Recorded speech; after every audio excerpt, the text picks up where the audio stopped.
Sa Bacolod, Aksyon Radio! Aksyon Radio!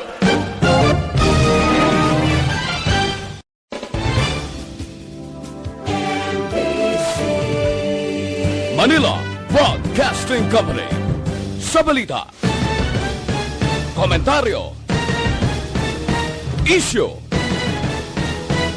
serbisyo publiko. Aksyon Radio! Sa Bacolod, Aksyon Radio! Aksyon Radio!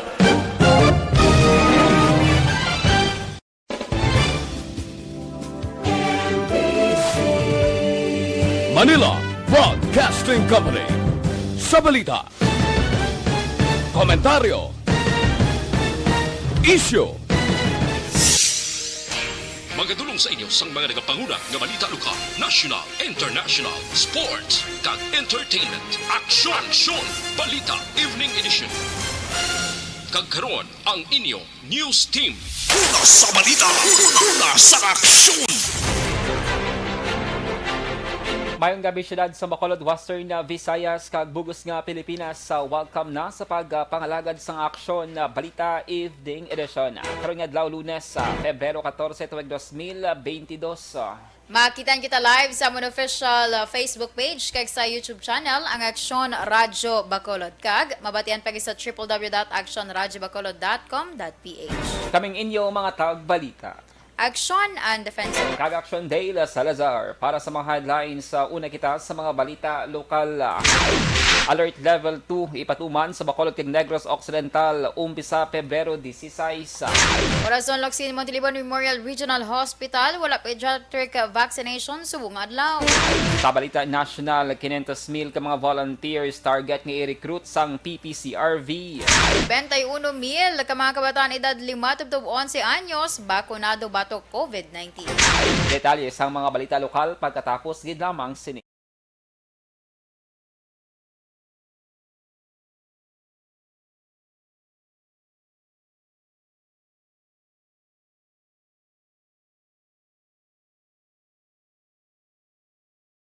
Bangod sa pamahog sing COVID-19 pandemic, madamo sing kompanya kag local government unit ang nagpatuman sang work from home sa ilang mga empleyado. Naga-work from home kung naka-close contact sa nagpositibo sa virus o kung mismo nagpositibo sa COVID-19. Madamo sang benepisyo ang mahatag sang work from home, pero hindi naton malikawan nga ma-bored kag ma-stress bangod sa sini nga setup sa masobra na isa ka tuig nga pagpakiaway sa COVID-19. Base sa pagtuon sa United Nations International Labour Organizations, nagatugas sing stress ang tuman niya pag-usar sa gadgets kangay sa cellphone kag computer. Gani, iyaring tila ng mga poslano nga action tips sa mga nag-work from home. Una, mag-set up sa workspace sa mga balay sa tuyo nga makafocus sa imong nga trabaho. Ang workspace ay hindi kinahanglan nga dako nga kwarto, ang importante, komportable ka sa imong nga trabaho.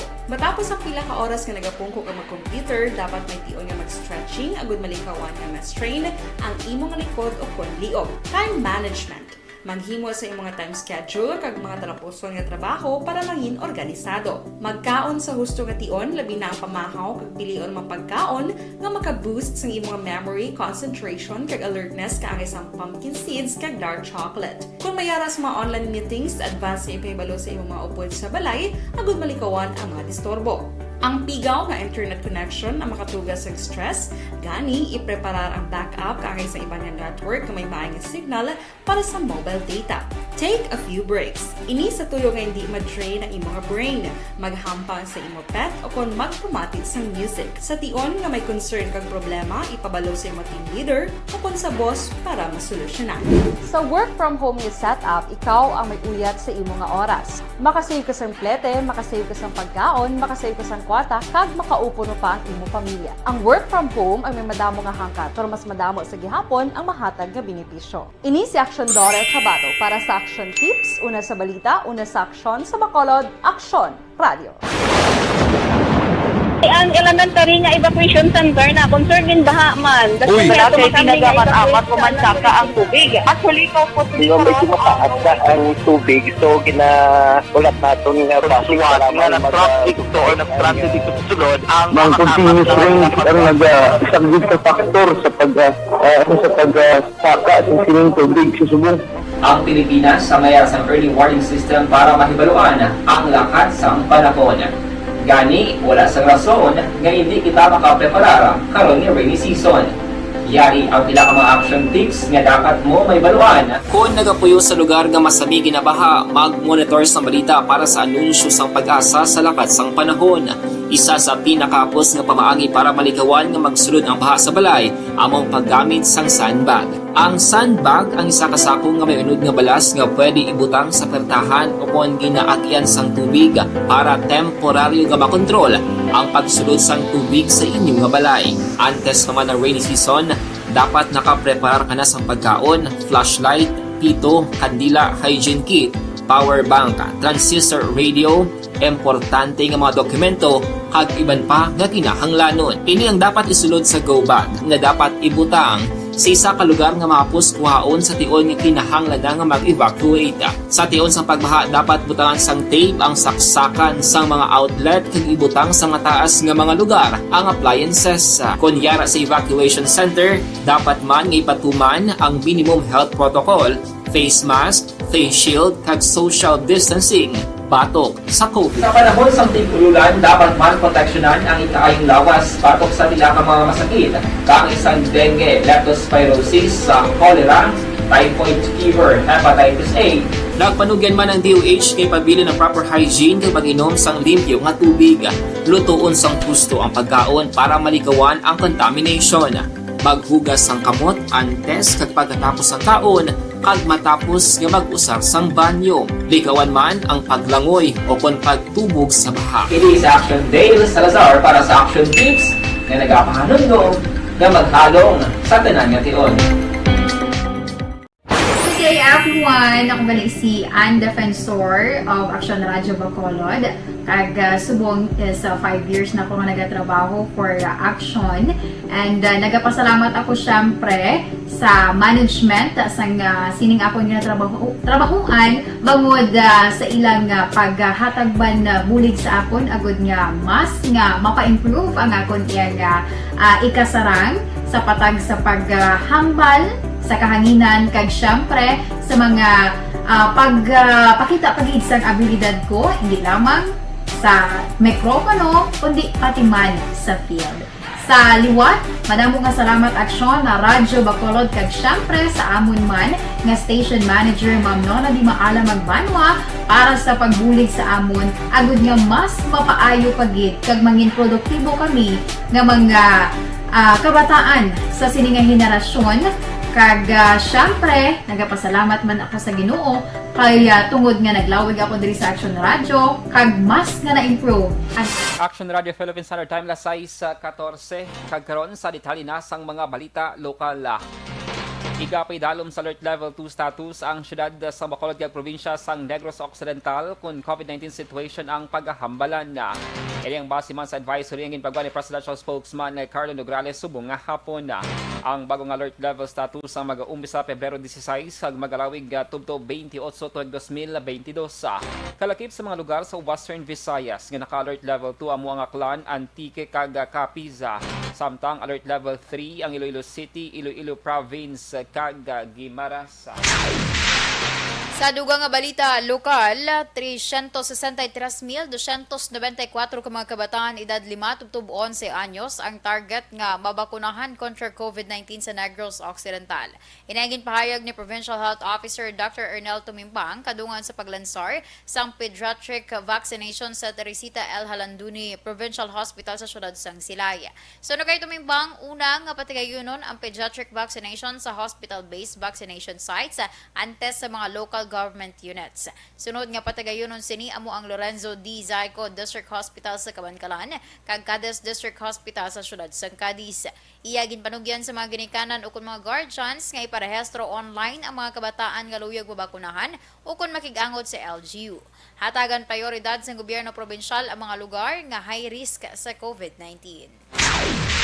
6:15 Gain pa siguro sa Provincial Health Office o kung PHO nga safe o kung wala sang tugahon nga peligro sa lawas ang bakuna kontra COVID-19 sa mga kabataan nga edad 5 tubtob 11 anyos sa paglansar sang pediatric vaccination sa may Teresita L. Halandoni Provincial Hospital sa may siyudad sang Silay Subong Adlaw.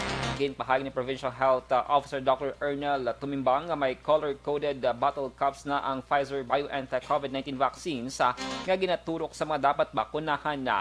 Suno kay Tumimbang, purple cup ang bakuna para sa 12 anyos pasaka samtang orange cup naman vaccine ang para sa 5 tubtob 11 anyos magluwas sini ginausisa man sa mga vaccinators ang expiration date kag lot na number sa bakuna antes nga usaron na nagligad nga 2017 naging kontrobersyal ang bakuna nga Dengvax kontra sa dengue matapos magreklamong pila ka magidikanan na sa malaing nga epekto sa bakuna sa ila kabataan na ining nagresulta man sa pagbasaka sa kaso kriminal kontra sa mga opisyal sa gobyerno nga responsable sa immunization program. Ginpahayag ni Ann Castro, isa sa ginikanan nga residente sa Barangay Mansilingan nga iya ginpabakunahan kontra COVID-19 ang 3 sini ka mga kabataan para mangin safe kag protektado kontra COVID-19. Lakip sa bata ni Castro ang isa ka 9 ka tuig nga babayi kag isa ka kapid nga lalaki nga nagaedad naman sang 6 ka tuig. Sila ang ginbakunahan kontra COVID-19 sa Bacolod Queen of Mercy Hospital Lunes ang aga. Ginpahayag ni Castro nga bilang isa ka ginikanan luyag sini nga mangin safe ang iya bata kontra virus kag preparasyon man sa pagbalik sang face-to-face classes kag para makahalubilo sa iba ni mga kabataan. Dugang pa sini nga sa ilabalay sila tanan ang fully vaccinated. Antes ang pagbakuna, ginpahayag ni Castro nga preparado ang 3 ka mga kabataan bangod iya ini una ginpahangop sa epekto kag mga bintaha sang COVID-19 vaccination. Para mas safe sila, and then of course for me as a parent I will be more comfortable nga makagwa sila, and then at the same time it's a preparation for them to go back to school. Ang kabahin sang pagpahayag ni Ann Castro.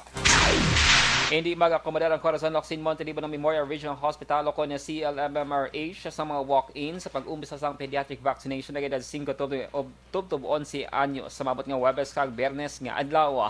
Kaya ang patigayonon sa Rio de Cajol sa hospital umbisa las 9 sang aga. Ginpahag ni Dr. Julius Dilo ng hospital chief sang CLMMRH nga wala sila nagansar sang pediatric vaccination subong adlaw Lunes bangod sa availability sang bakuna. Hindi available ang ilang mga vaccinator bangod sa madamong nga trabaho at kinahanglan pa nga ihanda ang vaccination site. Sa katapusan nga balita lokal, ginatuhan sa gobyerno probinsyal ang reklamo angod sa salakyan nga may kahilabtanan sa natabo nga hit and run kag nakitaan sa Mambukal Resort and Wildlife Sanctuary sa Barangay Minoyan sa Banwa sa Morsha. Ginpahayag ni Provincial Administrator Attorney Fernando Diaz II, nagligad nga Pebrero 9 so nakitaan sa social media ang post angod sa ginapangita nga sport utility vehicle o kun SUV nga nakabunggo sa isa ka bisikleta sa Barangay Mansilingan, Syudad sa Bacolod. Ini nga kaso ang gintugyan na sa gobyerno probinsyal sa mga kapulisan. Apang pag-aimbestigahan man sa probinsya ang report nga isa ka rasyon national ang nagapanag-iya sang salakyan kag nakasulod gihapon sa Mambukal bisan pa nga natapos na ang kontrata sini nagligad nga Pebrero 11. Ang Mambukal ginadumalahan sang gobyerno probinsyal sa idalom sang Economic Enterprise Department. Sa balita, sa aksyon! Lasay sa 20 Action Radio Philippine Standard Time DTX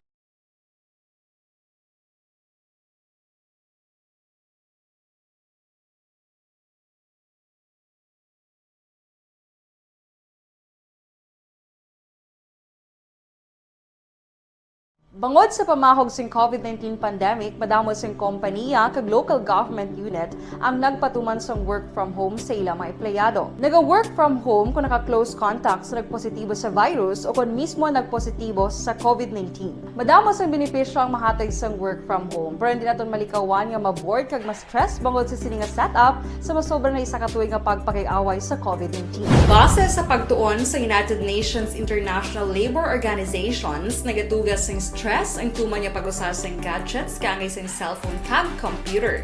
Gani, iyarin tila ng mga poslanong nga action tips sa mga nag-work from home. Una, mag-set up sa workspace sa mga balay sa tuyo nga makafocus sa inyong trabaho. Ang workspace ay hindi kinahanglan nga dako ang kwarto, ang importante komportable ka sa imong nga trabaho. Matapos ang pila ka oras nga nagapungko ka mag-computer, dapat may tion nga mag-stretching agud malikawan nga ma-strain ang imong likod o kon liog. Time management. Manghimo sa imong time schedule kag mga talapuson nga trabaho para mangin organisado. Magkaon sa husto nga tion, labi na ang pamahaw kag pilion mapagkaon nga maka-boost sa imong memory, concentration kag alertness kaangay sa pumpkin seeds kag dark chocolate. Kung mayara sa mga online meetings, advance sa ipahibalo sa imong mga upod sa balay, agud malikawan ang mga disturbo. Ang pigaw nga internet connection ang makatugas sa stress, gani ipreparar ang backup kaangay sa ibang nga network nga may maayong signal para sa mobile data. Take a few breaks. Ini sa tuyo nga hindi ma-drain ang imong brain, maghampang sa imong pet o kon magpumati sang music. Sa tion nga may concern kag problema, ipabalo sa imong team leader o kon sa boss para masolusyonan. Sa work from home nga setup, ikaw ang may uyat sa imong nga oras. Makasave ka sang plete, makasave ka sang pagkaon, makasave ka sang kwata, kag makaupo no pa ang imong pamilya. Ang work from home ay may madamo nga hangkat, pero mas madamo sa gihapon ang mahatag nga benepisyo. Ini si Action Dorel Cabato para sa Action Tips, una sa balita, una sa aksyon sa Bacolod, Action Radio. Ang elementary nga evacuation center na concern din baha man. Uy, Kasi pinagamat-amat pumansaka ang tubig. Actually, ikaw po Di ba medyo mataas na ang tubig, so ginaulat natin nga pasuwat nga nag-traffic to or nag-transit dito sa sulod ang Mang continuous rain ang nag-subject sa factor sa pagsaka sa sining tubig sa subong. Ang Pilipinas sa mayroon sa early warning system para mahibaluan ang lakat sa panahon. Gani, wala sa rason nga hindi kita makapreparar karon nga rainy season. Yari ang pila ka mga action tips nga dapat mo may baluan. Kung nagapuyo sa lugar nga masabi ginabaha, mag-monitor sa balita para sa anunsyo sang pag-asa sa lakat sang panahon. Isa sa pinakapos nga pamaagi para malikawan nga magsulod ang baha sa balay, among paggamit sang sandbag. Ang sandbag ang isa kasakong nga may unod nga balas nga pwede ibutang sa pertahan o kung ginaagyan sang tubig para temporaryo nga makontrol ang pagsulod sang tubig sa inyong nga balay. Antes naman ng rainy season, dapat nakapreparar ka na sa pagkaon, flashlight, pito, kandila, hygiene kit, power bank, transistor radio, importante nga mga dokumento, kag iban pa nga kinahanglanon. Ini ang dapat isulod sa go bag nga dapat ibutang sa isa ka lugar nga mapos kuhaon sa tion nga kinahanglan nga mag-evacuate. Sa tion sa pagbaha, dapat butangan sang tape ang saksakan sang mga outlet kag ibutang sa mga taas nga mga lugar ang appliances. Kunyara sa evacuation center, dapat man nga ipatuman ang minimum health protocol, face mask, face shield kag social distancing batok sa COVID. Sa panahon sa tingkululan, dapat man proteksyonan ang ikaayong lawas batok sa pila ka mga masakit, kang isang dengue, leptospirosis, cholera, typhoid fever, hepatitis A. Nagpanugyan man ang DOH kay pabili ng proper hygiene kay pag-inom sang limpyo nga tubig. Lutuon sang gusto ang pagkaon para malikawan ang contamination. Maghugas sang kamot antes kag pagkatapos ang kaon kag matapos nga mag-usar sang banyo. Likawan man ang paglangoy o kon pagtubog sa baha. Kini sa Action Dale Salazar para sa Action Tips nga nagapahanong nga maghalong sa tanan nga tion. Good day everyone! Ako bali si Ann Defensor of Action Radio Bacolod. Kag subong is 5 years na ako nga nagatrabaho for Action. And nagapasalamat ako syempre sa management sang sining ako nga trabahuan bangod sa ilang paghatagban bulig sa akon agud nga mas nga mapa-improve ang akon nga ikasarang sa patag sa paghambal sa kahanginan kag syempre sa mga pagpakita pagid sang abilidad ko hindi lamang sa mikropono kundi pati man sa field. Sa liwat, madamo nga salamat Aksyon na Radyo Bacolod kag syempre sa amon man nga station manager Ma'am Nona Di Maala Magbanwa para sa pagbulig sa amon agud nga mas mapaayo pagid kag mangin produktibo kami nga mga kabataan sa sininga henerasyon. Kag syempre, nagapasalamat man ako sa Ginoo kay tungod nga naglawig ako diri sa Action Radio kag mas nga na-improve ang akon kaugalingon. Happy anniversary Action na Radyo Bacolod! Una sa balita, una sa Action, sa Bacolod, Action Radio. Good day! Ako gali si Henry Espolgar diri sa Technical Department sa Action Radio. 28 years na ko di sa Action Radio. Kami diri mag-duty diri sa control sa technical.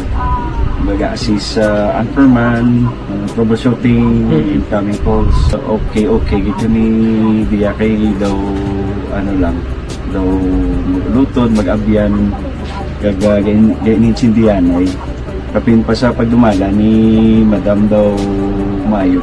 Kung ano mga problema, ginatagaan niya gid sang solusyon. Kapin pa sa kinahanglan sa among mga pamilya. Tanan kami dialos pwede sa pinilian. Kapin pa sa mga pandemic, ibang damo na dulanog dramo diri sa action si manager suportado dito tama sa amon kay wala kami na pabayaan. Happy 52nd anniversary sa Action Radio. Action Henry Espolgar, una sa balita, una sa aksyon, sa Bacolod, Action Radio. Account ko ni ang imo account, imo responsibilidad. Account ko ni bangod sang pagsanyog sang teknolohiya, madamo ang natagan sang kaygayunan nga makabuylog sa mga aktibidad sa digital world. Account ko ni bangod man sini mas nabutang sa risgo ang integridad kag kredibilidad sa nagapanag-iya sang account. Account ko ni kung maisog ka nga netizen, magpakita ka. Account ko ni kung responsable ka nga Pinoy, magpakilala ka. Account ko ni batuan ang paglaptas ng sala nga balita kag impormasyon, maging modelo sa matuod nga serbisyo publiko online. Account ko ni isa ka online campaign sang Aksyon Radyo Bacolod. Account ko ni The Candidates Forum. The Candidates Forum, hibaloon ang mga plataporma di gobyerno. Usisaon ang nahimuan kag inagihan sa mga politiko. Patpaton ang mga proyekto nga ila ginaplano. The Candidates Forum, programa sang Aksyon Radyo Bacolod kag Northwest In nga magahatag kay gayunan sa publiko nga mas makilalaan sang husto ang mga kandidato sa 2022 national and local elections. The Candidates Forum. The Candidates Forum. Hosted by Aksyon Boy Duran with guest panelists Aksyon Fred Salanga, Aksyon Rex Cantong, Aksyon Art Tayupon, Aksyon Brian Morden, Aksyon Eric Magbanwa, kag Aksyon Marlon Genovea. Diri lang sa Aksyon Radyo Bacolod. The Candidates Forum.